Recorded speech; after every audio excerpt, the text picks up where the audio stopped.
Hello and welcome to Creating 2D Games in Unity 4.5. My name is Nelson LeKay, and with me is Mr. Stephen Curtis. How's it going? Pretty good, man. I hope everybody's doing great out there. Sweet. So, what we're going to be doing is we're going to be creating, well, the title says it all, really. We're going to be creating a 2D game in Unity 4.5. And when I say we're going to be creating a game, we are going to be creating a game. Yeah, So, not a collection of this and that, an actual functioning game. exactly. And most importantly, what I wanted to emphasize throughout this series is not only talking about Unity's new 2D features, like its new ability with sprites, its awesome animator, and all that fun stuff, but I really wanted to create a kind of not a game framework, but I wanted to show you guys how you could take as much advantage as possible of Unity's features, such as prefabs, in order to create well, a collection of reusable components that you can construct levels out of. So yeah, we're really excited to show you guys how to do that. We're going to be going over a lot of stuff. We write our own custom 2D character controller. We do a bunch of animations. We create moving platforms. We deal with some levels of custom physics and a whole bunch of other great stuff. Yeah, if you're at all familiar with Unity, you're going to feel pretty good about what we're doing here. If you're new to it, you're probably going to be able to follow along with a little struggle, but I'm working with Nelson, who is a coder extraordinaire, so you're going to have to know C#. Yeah, if we wanted to add an introduction to C# into this course, it would not have ended. So, we definitely assume that you have some proficiency writing code in C#.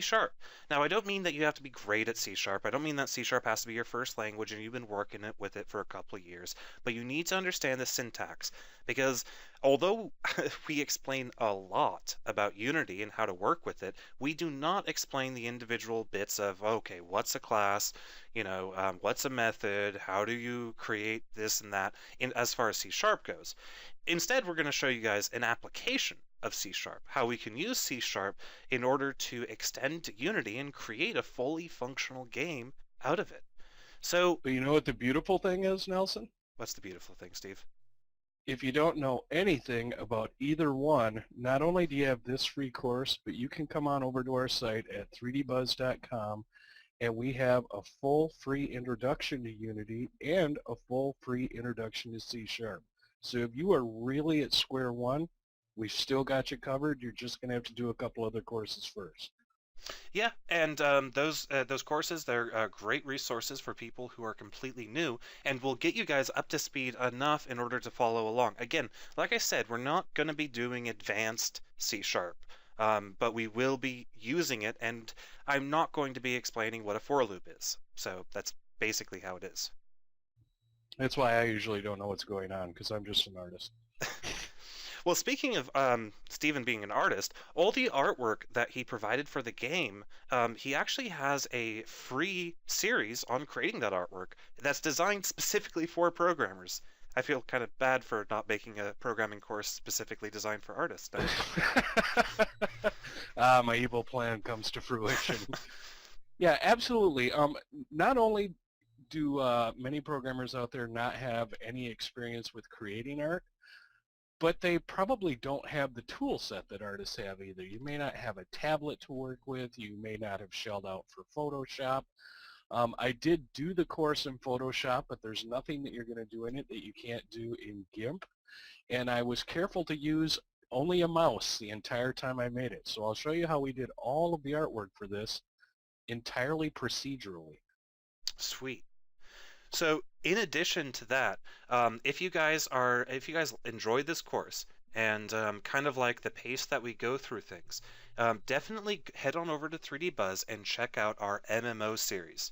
Now, that's a series that you can learn more about by clicking the link in the description here. But I'll just give you a quick rundown. We're putting together an MMO. We are a small team, so what we're doing is we're tackling individual problems and recording our progress as we solve those problems. We have over 100 hours available right now that go over everything from writing your own language parser to building an auto updater for your game to writing a custom terrain system as well as procedural generation of that. So yeah, definitely go ahead and check that out if you guys kind of like the pace and the way that we approach our training. Absolutely. And if you are interested in the art side, we have weekly live art classes for the MMO where they're done more as a roundtable team setting rather than actually just spewing knowledge at you. And there's a lot of back and forth. And it's a great opportunity to learn from other people. Indeed. All right, guys. So, Steve, unless there's anything else that you want to add? But we got a long ways to go. I think we better dig in. Alrighty, I do want to point out one thing though. I just realized this course requires Unity 4.5. It will work Oh, in this, yes. yes, it does. But I will point out it will work in the standard edition, the standard free edition, and that's the edition that we'll be using for this course. But get 3 or 4.5. The reason is 4.5 recently fixed some bugs with earlier versions of Unity that apply specifically to some of the stuff that we're doing. So if some things aren't working out right, you might not have the latest edition or the latest version of Unity. In But at addition, least it's an easy fix. yeah, indeed. In addition, I will point out one more thing, and that's a question that some of you guys who are familiar with Unity might be asking, is why are we releasing something before 4.6? And 4.6, as most of you guys know, is going to include a revamped GUI system. Well, fear not, most of I tried to stay away from using GUI stuff as much as possible with this course because that stuff will be outdated.